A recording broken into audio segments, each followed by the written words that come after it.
China is definitely not an ally of Russia. I mean, this Friends Without Limits, that was BS. Um, but I think China, what they care about the most is maintaining status quo, maintaining access to cheap Russian oil and gas. Uh, they are anxious to start using the northern trade route that goes over the top of Russia through the Arctic as the climate continues to change and the polar ice cap continues to melt. Increasingly, China is going to want to use that, but Russia controls all of that right now. For China economically, what is in their best interest? Um, the Houthis launching missiles into the Red Sea and the Gulf of Aden disrupts commercial shipping. Well, that affects China too. And that only happens because Iran supports the Houthis, and Iran has one friend in the world, and that's Russia. So um, China has to make some decisions of its own. Before that, please be sure to hit the like button. Some of our videos do run the risk of being disliked by Putin's bot, and your likes help us out tremendously. Welcome everyone. Today we have none other than Ben Hodges, former US Army General and former commander of US Army Europe. Great to have you. Good evening. Good evening. Thank you for the privilege. Of course. And yeah, you're a big favorite of the channel, so excited to talk to you. And we can just jump right in. So Putin just turned 72 yesterday. Is this war will be the end of him? How long do you think he has? Any thoughts on if the people are rallying behind him, the Russian people, or are they questioning his leadership? 2 years ago on his 70th birthday was when the Ukrainians severely damaged that big Kerch bridge when they launched an attack and destroyed a train that was on it, and the bridge was out of commission for several months. That was on his birthday. I was hoping there would be another birthday present like that for Vladimir Putin. I don't see the Russian people behind him in a traditional populist sort of way. Certainly, he has loyal followers, particularly in the big cities like Moscow and St. Petersburg, but he also has managed to avoid drafting a lot of kids out of those two big metro areas to go into the army. So you don't have funerals there. Most of the soldiers that they recruit are out in the poorer oblasts or states of the Russian Federation because he knows that if they started having casualties of the scale in Moscow and St. Petersburg, that would cause a problem. So no, I don't think there's a huge popular movement behind him. I think that most Russians are just kind of, this is the way it's always been. That makes sense. And what about the counteroffensive that Ukraine has carried out in the Russian territories now? Has that had any effect on the Russians or maybe the elites around him? Are they seeing things differently now? That's an excellent question because there are, even inside Ukraine, people are saying, "Oh, why did you do this? You could have used those troops in the east." But I thought it was a brilliant move to changed the narrative a little bit. It showed that Russian victory is not inevitable, that the Russians can be defeated. And I was impressed with how the Ukrainians managed to get such a large force right on the Russian border without being compromised or detected. And so I don't know how long they'll stay where they are, but they've carved out a fairly significant bridgehead inside the Kursk region. It does create some interesting options for the Ukrainians, both in terms of if it gets to negotiations and who gets to keep what. Ukraine now sits on an important piece of Russian territory. This also creates, I think, a domestic political dilemma for the Kremlin because I do think that some of the oligarchs, some of the people around him are saying, what the heck is going on here? We can't just let the Ukrainians sit there and occupy Russian territory. Now, they'll move at their own pace of if they decide to finally try and eliminate this bridgehead, but so far they've not been able to do it to any great effect. At the same time, I think one of the objectives for the Ukrainians, and this is only my speculation, was that it would draw off some of the Russian troops that were involved in operations in the east against Pokrovsk and Volodar and places like that. I can't tell yet. It's not entirely clear to me that they have drawn off a lot of forces or how much it's diverted. But I have spoken recently to a Ukrainian officer, and he said it feels different in the east. He said you can tell that the Russians are exhausted as well. They don't have the same intensity of these attacks. There's a lot of them, don't get me wrong, but it doesn't have the same sort of intensity. and actually Russian artillery ammunition, the advantage that they had is not what it was even a few months ago. Yeah, that makes sense. I guess that brings us perfectly into Russians have a lot of soldiers, but just today, I'm not sure if you had a chance to see it. Reports came out that North Korean soldiers are actually fighting for Russia on the front line, and on top of that, North Korea has been a big supporter just in terms of shells, 3 million shells a year, and just recently they sent out a 6 million amount of shells to Russia. Like, why is North Korea so heavily involved? Well, it's another very good question. What is North Korea's interest? Of course, North Korea is in a place where they have the South. South Korea is very prosperous, but also with a very capable military and about 30,000 U.S. troops in South Korea. So North Korea has always had this to protect the regime. Now the third generation of Kim's. So they've had a large military, and they're working on developing their own nuclear weapon. I think if they don't already have a nuke, they're extremely close to it, and they certainly have been developing ballistic missile capabilities, launching missiles over the Japanese islands, for example, occasionally. So what is their strategic interest? Obviously, it's regime survival, number one. China is not an ally of North Korea, although I think that because the Chinese know that if and when North Korea finally does implode because of all the the enormous problems that North Korea has in terms of starvation of their own people, at some point does that crack? I don't know, but you'll have millions of really hungry North Koreans pouring into China. So China keeps an eye on that, and I think the Chinese like having a buffer between them and a U.S.-backed South Korea. Um, North Korea does have a friend, though, in Russia. Uh, I mean, you remember Putin was just there not too long ago, and so I think that there's a relationship that's based on shared objectives, and probably Russia is able to pay North Korea a lot of money for this ammunition that they get by selling oil to India and China, oil and gas still. Now, what we don't know is the quality of the ammunition that's been provided. I've seen mixed reports, but even if 50% of it was rotten, 50% of 3 million, that's a lot of artillery ammunition. So it's not inconsequential.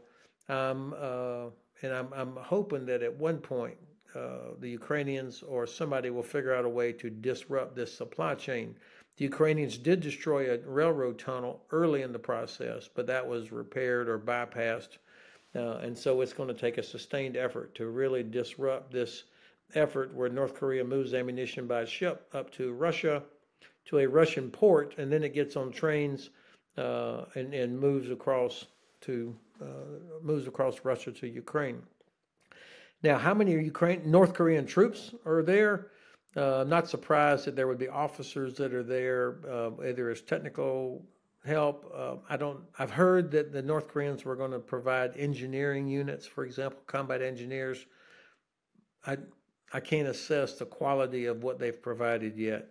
But this would be a time where the United States and South Korea should remind North Korea that there's a very large, potent South Korean force with a large American contingent in South Korea, to make sure that North Korea doesn't feel like they can just take everything they have and give it to Russia.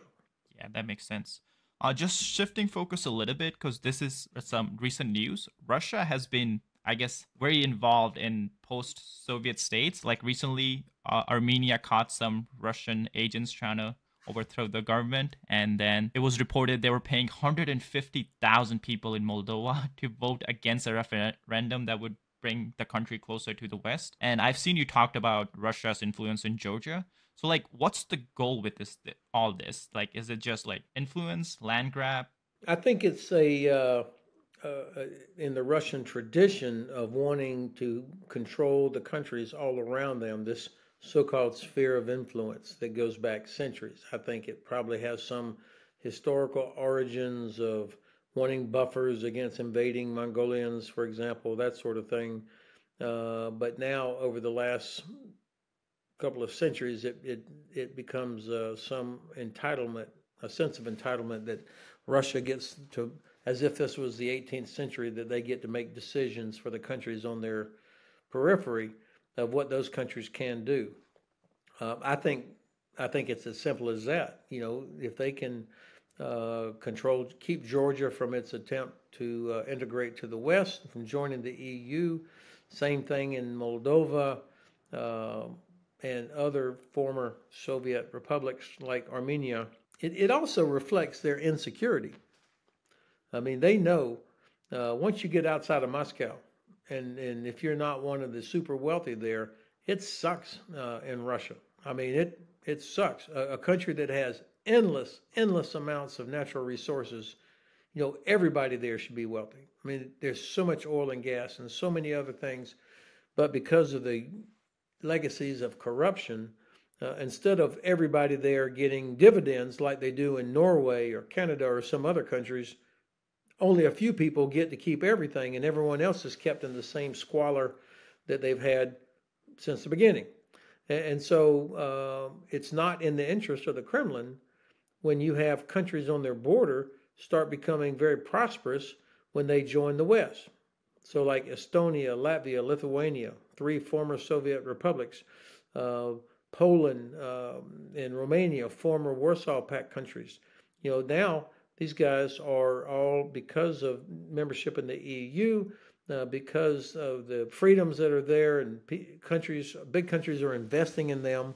The quality of life right on the border of Russia is significantly better than it is for the average Russian. And so Putin absolutely couldn't bear the idea of Ukraine, who they always thought of as like their little brother or something, you know, and I don't mean that in a friendly, fraternal sort of way, but you know, somebody that they could dominate.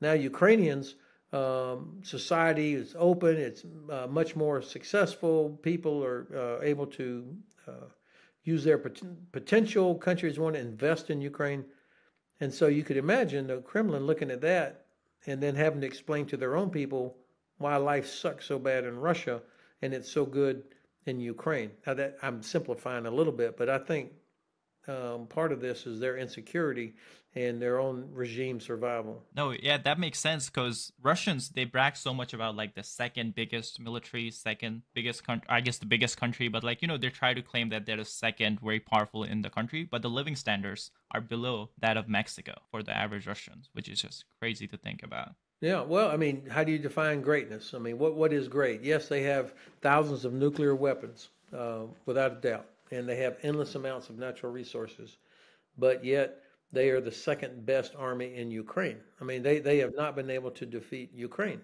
Their navy has been defeated by the Ukrainians, and the Ukrainians don't even have a navy in the traditional sense. Their Air Force, the great Russian Air Force, with huge advantages, failed its 2 main tasks. They have failed to achieve air superiority, and as a result, they also have failed to interdict the lines of communication, the supply routes over which weapons and ammunition from the West move from Poland into Ukraine. Not one train or convoy has been destroyed. So this legacy of corruption inside of Russia and absolute concentration of wealth in a few hands and the oppression that's there is what keeps Russia from really being the great country that it could. Definitely, that makes sense. So, yeah, talking about the resources Russia has, Ukraine has been striking the oil refineries because there's been report that US did not approve of that. I wonder if that's playing into Biden administration's decision as to not grant them permission to strike inside Russia because Western consumers and I guess in turn the Western officials are very sensitive to oil prices moving up or down, or I guess up a lot. Yeah. Well, first of all, of course, Ukraine has the right as a sovereign nation under the UN Charter to defend itself, whatever it does. And I think it's a terrible policy by the United States to restrict Ukraine from using weapons that are needed to protect their citizens from these Russian aircraft that are dropping glide bombs into apartment buildings and hospitals. I think this is a mistake on our part. And because we do that, Germany doesn't do it, and we've even stopped UK from allowing Ukraine to use Storm Shadow, because apparently the U.S. has some leverage over that as well. I think these are terrible policies. Now, you're right. I do agree that part of this is election year stuff in the U.S. I think that there's concern that anything that affects oil and gas prices, which might raise energy costs in the United States, um, is a consideration. Same thing is true. They're worried that the Israelis might bomb Iranian oil facilities. So that's that. This is not evil, and it's not unique that election year factors are a part of this. But I think, um, well, fortunately, that'll be over in 4 weeks, and then hopefully election considerations won't be a part of the reason that we don't have a stronger, more decisive approach to helping Ukraine actually defeat Russia, which will be to the advantage of the United States and all of Europe if they actually defeat Russia. I understand it would probably be hard to predict how the war would look depending on who wins, but I want to talk about both those the presidential candidate. But I'm wondering before that if you would like to share who you would vote for. I submitted my ballot yesterday. I voted for Vice President Harris and Governor Walsh. I vote in the state of South Carolina, so I was able to submit my ballot online yesterday. So, how would the Ukrainian war look if Kamala Harris were to win, especially since she was definitely involved in the decision-making process for, let's say, past administration? Okay, so there's two or three aspects of this. Certainly, having been a member of being a member of the Biden administration, she deserves any credit or blame as well for mistakes or good things that happened under the Biden administration. But I think most experts would acknowledge that traditionally, whenever a vice president moves up to be president, they will chart their own course. And so I don't assume that she will just continue doing whatever Biden was doing. I was reading earlier today a very interesting thing where Biden was complaining about Obama.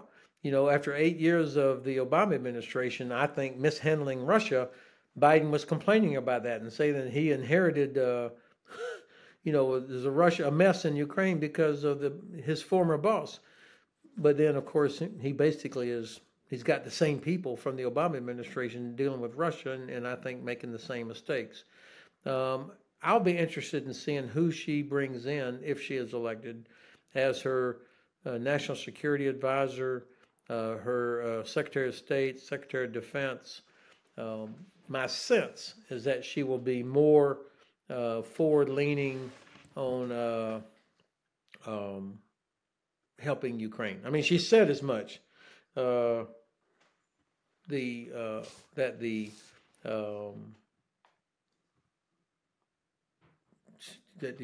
stands with President Zelensky. She stands with Ukraine, and it came across as more than just "we're with you for as long as it takes," which is an empty, meaningless statement that the current administration uses. I think she will have more teeth when it comes to this, but we'll have to see.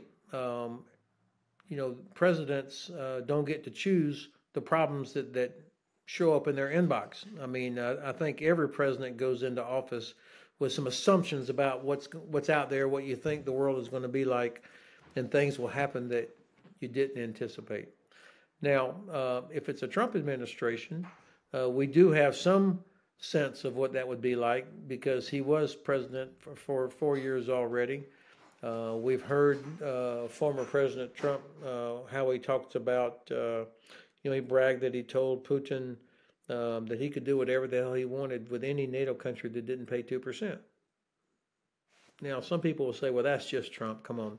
To the Kremlin, that's an invitation. And I think he would be anxious to get a deal of some sort. I mean, he says that. I can make a deal in 24 hours, I can solve it. Of course, that's ridiculous, but that's the approach. And I don't think the Ukrainians are going to go along with that because they know what happens when the Red Army shows up at a town or village.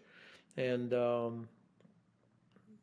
I think that the Russians have proven that they do not live up to any agreement. So I would have zero confidence in any agreement to which Russia is a party if there's not a very strong, compelling enforcement protocol in place. So I think, well, I know I live here in Frankfurt, Germany right now, since retiring from the Army. And I listen to Europeans all the time, and they are very concerned. Not that Trump's going to bark at them because they don't spend enough on defense. He's right. They don't. Every president since Truman has complained that allies don't spend enough on defense. That's an absolute fact. Um, but it's also a fact that it's in the strategic interest of the United States that we are in Europe, that we have allies here, because European prosperity or American prosperity is tied directly to European prosperity because Europe is our biggest trading partner. So it's in our interest that Russia is defeated, that this disruption of grain shipments and energy shipments and refugees, that is stopped. It's in our interest, regardless of whatever Germany or France or Italy might pay for their defense. That makes sense. And I guess this moves us into talking about NATO a little bit. Putin has been, I guess, sending, wouldn't say sending, it could have been a mistake, but it's just been repeating a lot, drones into NATO territory. And there have been some members of his administration, I guess, his government, that have been very vocal about trying to fight NATO. Is that any possibility in the future, or is that just to like create fear in the Western I citizens? think that the last thing the Kremlin wants is a war with NATO. If it's a U.S. led NATO with all the capabilities we have, I mean, if you just take the nations of the EU, forget U.S., Canada, and U.K. The economies of these countries dwarfs Russia's economy. I mean, Russia's big on the map, but their GDP is about or their economy is about the same size as Italy. So, um, and their population, 135 million, unhealthy, aging population. So they're not the threat economically that maybe they used to be, or that we used to think that they were somehow, even though they have endless resources. So um, I think that we should stop deterring ourselves because we're worried about what Russia might do. I think it's extremely unlikely that Russia would use a nuclear weapon because there's no benefit to them to use a nuclear weapon.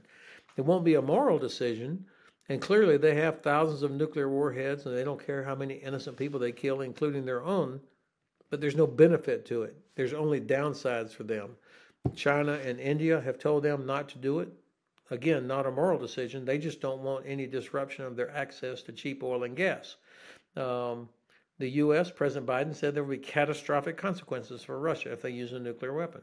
I believe him, and I think the Russians believe him. So what they are doing, though, is continuously pressing, probing, seeing if they can get away with drones or cutting undersea cables or pipelines or finding out what where is that limit, interfering with elections, uh, disinformation, criminal activity, threats, bribes. I mean, the full range of everything short of actual kinetic conflict. They're doing that to find out, or do we have the will to actually do anything about it? And I think that whoever the American president is must demonstrate that we and our allies are not going to tolerate this anymore. That makes sense. And since you do bring up China, and China definitely has a huge influence, not just on Russia. I guess the axis of evil that people have been nicknaming, and many people have called that China could stop this war if it wanted to. Xi Jinping in particular. So why doesn't it? Like from my point of view, it seems like they might benefit more from a peaceful world, especially since they're so export dependent.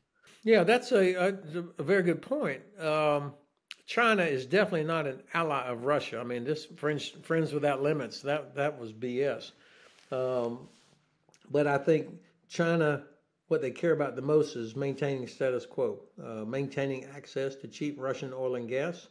Uh, they are anxious to start using the northern trade route that goes over the top of Russia through the Arctic as the climate continues to change and the polar ice cap continues to melt. Increasingly, China is going to want to use that, but Russia controls all of that right now. So they have an interest in keeping Russia in the fight. That's why they deliver parts and they do other things to help Russia, but trying to stop short of really antagonizing the United States enough that we would actually do something about it. Because right now we don't really do anything about it. And I think that China also does not want to see Russia, the regime, defeated and collapsed, because then that would present some problems for themselves. That people could see that these autocratic dictatorial regimes are not unbeatable. Um, but you're also correct in that for China economically, what is in their best interest? Um, the Houthis launching missiles into the Red Sea and the Gulf of Aden disrupts commercial shipping. Well, that affects China too. And that only happens because Iran supports the Houthis, and Iran has one friend in the world, and that's Russia. So um, China has to make some decisions of its own. Where does it want to use its influence? Um, I don't know that China could stop the war by itself, but for sure, Russia would have a hard time doing what it's doing if China and or India stopped buying Russian oil and gas. That makes sense. Since you do bring up Iran, the Middle East has been getting more chaotic. Is that helping Ukraine since now Iran probably needs to focus more of its defense industry on its own defense So instead of. another excellent point. The Iran provides drones and ballistic missiles and other things to Russia, which, by the way, keep that in mind. Russia, great Russia, depends on Iran and North Korea for ammunition and drones. Okay, I mean that gives you some sense of the state of the Russian economy and the defense industry. And it's only possible because we have not stopped Russia from exporting oil and gas to China and India. Um, the I do believe that the Middle East and the Russia-Ukraine war are connected. That because Iran has no friends but Russia, they depend on Russia for things, and Russia depends on Iran for things. And so, if Israel is able to severely damage Iran's ability, their defensive capabilities, they would be less able to keep just sending ammunition and weapons up to Russia, as well as to their own proxies like Hezbollah and Hamas and the Houthis. Uh, and if we help Ukraine defeat Russia, then Iran becomes isolated, as would North Korea. So, success in both of these, if we're thinking strategically, think strategically and organize for victory with all of our allies and use our economic power.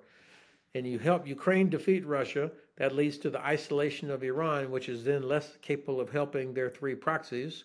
It leads to the isolation of North Korea, who will have no friends. And then the Chinese will say, whoa, the West really does have the political will, the military capability, and industrial capacity to do all these things. But if we fail in any of those, then I think it invites China. Makes sense. So I guess focusing more on the helping Ukraine part. F-16s, Ukraine started using them, I would say a month, maybe 2 months ago. And just last week, they received more shipments, more F-16s from Netherlands. How's that affecting the war? Is it like as big of an impact as people made it out to be? Or No, there's never one thing that changes the whole war. Okay, I mean, short of a nuclear weapon, obviously. I mean, they're F-16s. Obviously, the Ukrainians needed air power. Air power comes in different forms. F-16 is a very good aircraft, and as the Ukrainians do it more and more, they'll become more experienced. They'll get better and better at it. I think, but by itself, that's not going to change the outcome. But I anticipate we'll see them increasingly. I mean, the Ukrainians have impressed me with how quick they learn, how quick they adapt, and I think they'll be pretty clever on how they use these things. It's a good sign that they're getting more, just 2 years later than it should have happened, of course. But still, think. Let's just, for simple math, 20 F-16s. So that how many pilots do you have that are trained? Of course, because they're not all flying all the time. And so you've got, and some aircraft will be in maintenance. I mean, a normal rotation of maintenance. It takes a lot to keep these things flying. So you don't really have 20. You probably have more like 10 or 12 aircraft at a time that are on the mission, maybe even less, for a few hours per 24 hours. per 24-hour cycle.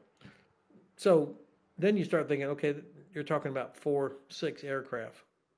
What are they able to accomplish? So that's why I say the aircraft themselves are not the game changer, but it does send a message to the Kremlin that Western countries are still willing to support Ukraine. Last question. Basically, many academics did get this war wrong. They didn't think Russia would actually invade in such a economically connected world. But many military people like yourself were correct in predicting that there's a high likelihood they would invade. So I want to just ask you, how do you see this war ending? I know which is a hard thing to predict, but just wanted to get your thoughts. Well, it really depends on the United States and some of our European allies, particularly Germany and the UK and France. Um, if we want Ukraine to win, and we say that, we make it our priority, then we push everything that they need in order to win. But we haven't done that. We can't even say the words with any certainty, we want Ukraine to win. And that's a problem. Putin is going to keep doing this until he realizes he can't win. I think, and because we don't demonstrate that we're committed to helping Ukraine win, I think he thinks he just has to wait us out. He doesn't. It's not going to be how many Russian troops get killed. He does not give a toss about that. It's more about when we start using our collective economic power, diplomatic power, and industrial capacity to help Ukraine win. That's when it's over. That makes sense. And yeah, thank you so much. I really appreciate you making time for our channel. I'm sure the audience will love it. Well, thanks very much for the privilege.